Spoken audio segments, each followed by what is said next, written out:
భోజనం ఒకడు వచ్చి హెల్ప్ ఇవ్వచ్చు, మందు కూడా ఇవ్వడు కదండి. నేనేం అడగట్లేదే, నాకు వండి నాకు భోజనం అంటే వాళ్ళ ప్రేమ ఇచ్చిస్తున్నారా? వాళ్ళు ఇచ్చినప్పుడు రాదనకూడదు కదా.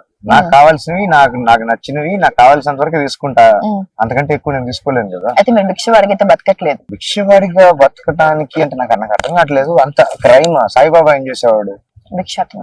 మరి అడగట్లేదే సాయిబాబా. నీ క్వశ్చన్, సాయిబాబా లేడు కాబట్టి, అప్పుడు సోషల్ మీడియా లేదు, మీరు లేరు కాబట్టి సాయిబాబాని వదిలేసారా? జీసస్ క్రైస్ట్ ఏం చేసేవాడు? ఎందుకు లేని మా దేవుడు. గౌతమ్ బుద్ధ ఏం చేసేవాడు? మరి ఎందుకు థంబ్నెయిల్స్ ఎందుకు రాయట్లేదు? బెగ్గర్ సాయిబాబా, బెగ్గర్ గౌతమ్ బుద్ధ అని ఎందుకు రాయట్లేదు? బెగ్గర్ సతీష్ కుమార్ అని వచ్చింది కాబట్టి బెగ్గర్. నా ఇంటి పేరు బెగ్గర్ కాదు, నా పేరులో అలా అంటున్నారు కాబట్టి మీరు ఒక ఆన్సర్ ఇవ్వండి.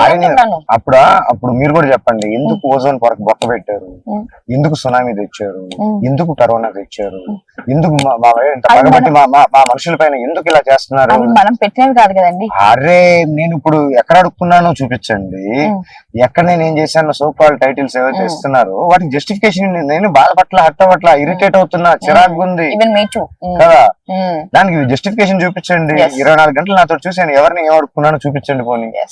నేను ఏమైతే రకరకాల టైటిల్స్ పెట్టారో వాటికి జస్టిఫికేషన్ చూపించండి పోనీ.